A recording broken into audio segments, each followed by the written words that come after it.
যে সমস্ত বিষয়ে আওয়ামী ফ্যাসিবাদী গোষ্ঠী বিভিন্ন ফেসবুক সহ সোশ্যাল মিডিয়াতে দাবি করছে যে এই সমস্ত হত্যাকাণ্ডের বিচার করা হবে কিনা এবং তারা বিভিন্ন দাবি করছে, আমি সেই বিষয়েও আরেকটি অনুষ্ঠানে বলেছিলাম তাইলে মুক্তিযোদ্ধাদেরও বিচার করা হবে রাজাকার হত্যার বিরুদ্ধে 1971 সনে। যদি এখন কেউ মামলা নিয়ে আসে, গণ অভ্যুত্থানের সময় রাজপথে অভ্যুত্থানকারী আন্দোলনকারীদের বিরুদ্ধে যারা হানাদার বাহিনীর মতো ঝাঁপিয়ে পড়ে হত্যাযজ্ঞ চালিয়েছে, ম্যাসাকার করেছে, গণহত্যা করেছে, পুলিশ বাহিনীকে সুশৃঙ্খল বাহিনী হিসেবে গড়তে হলে পুলিশ বাহিনী কর্তৃক কৃত ইতিপূর্বের যে বিশৃঙ্খলাগুলো আছে সেগুলোর সুরাহা হওয়া প্রয়োজন। সেক্ষেত্রে গত 16 বছর ধরে পুলিশ বাহিনীর ভিতর থেকে, অর্থাৎ আইন অমান্য করে পুলিশ যা কিছু করেছে, বিশেষত জুলাইতে পুলিশেরা তাদের বাহিনীর অনেকেই আছেন যারা খুবই স্বপ্রণোদিত হয়ে নানা ধরনের হত্যাযজ্ঞে তারা অংশগ্রহণ করেছেন, মানুষের উপর নির্যাতন নিপীড়ন করেছেন। সেই বিষয়গুলোতে বিচার বিভাগীয় তদন্ত, বিচার বিভাগের কার্যক্রমের বাইরে এসে স্বরাষ্ট্র মন্ত্রণালয় তার ডিপার্টমেন্টাল কোনো পদক্ষেপ গ্রহণ করবে কিনা, এবং এই মুহূর্তে পুলিশ হত্যা নামক একটা ফ্রেম ব্যবহার করা হচ্ছে আওয়ামী লীগের তরফ থেকে আগস্টের এই ঘটনা প্রবাহের ভিত্তিতে। আমরা সেক্ষেত্রে স্বরাষ্ট্রমন্ত্রীর কাছে স্পষ্টভাবে জানতে চাই, এই যে একটা বিশৃঙ্খলা তৈরি করা হচ্ছে পুলিশ বাহিনীর ভিতরে, সেক্ষেত্রে এটা যে ঘাতক, তারা যে ঘাতক ছিল তাদের যে এক ধরনের শাস্তির বিধান হয়ে গেছে, সেই বিষয়ে যে অস্পষ্টতা তৈরি হয়েছে, সেই বিশৃঙ্খলাগুলো দূরীকরণে স্বরাষ্ট্র মন্ত্রণালয়ের পক্ষ থেকে কোনো উদ্যোগ আছে কিনা আপনার মাধ্যমে জানতে চাই। ধন্যবাদ মাননীয় মন্ত্রী মহোদয়। ধন্যবাদ মাননীয় স্পিকার। আমি ইচ্ছা করলে মাননীয় সদস্যকে একটা আলাদা নোটিশ দেওয়ার জন্য আহ্বান করতে পারতাম, কিন্তু এটা একটা বিশাল রাজনৈতিক প্রশ্ন। যেমন জুলাই যোদ্ধাদের ইনডেমনিটি দেওয়ার বিষয়ে, আইনি এবং সাংবিধানিক সুরক্ষা দেওয়ার বিষয়ে জুলাই জাতীয় সনদে আমরা অঙ্গীকারাবদ্ধ হয়েছি। অঙ্গীকার নামার এটা 5 কি 6 নম্বর দফা 6।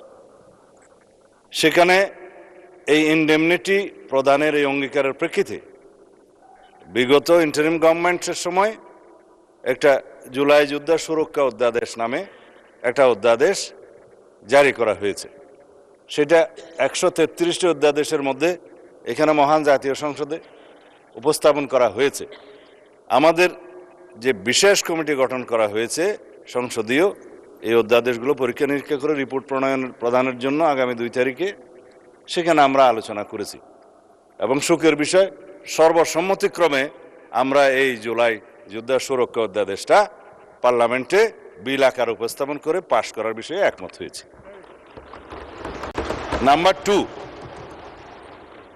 যে সমস্ত বিষয়ে আওয়ামী ফ্যাসিবাদী গোষ্ঠী বিভিন্ন ফেসবুক সহ সোশ্যাল মিডিয়াতে দাবি করছে যে এই সমস্ত হত্যাকাণ্ডের বিচার করা হবে কিনা এবং তারা বিভিন্ন দাবি করছে, আমি সেই বিষয়েও আরেকটি অনুষ্ঠানে বলেছিলাম তাইলে মুক্তিযোদ্ধাদেরও বিচার করা হবে রাজাকার হত্যার বিরুদ্ধে 1971 সনে।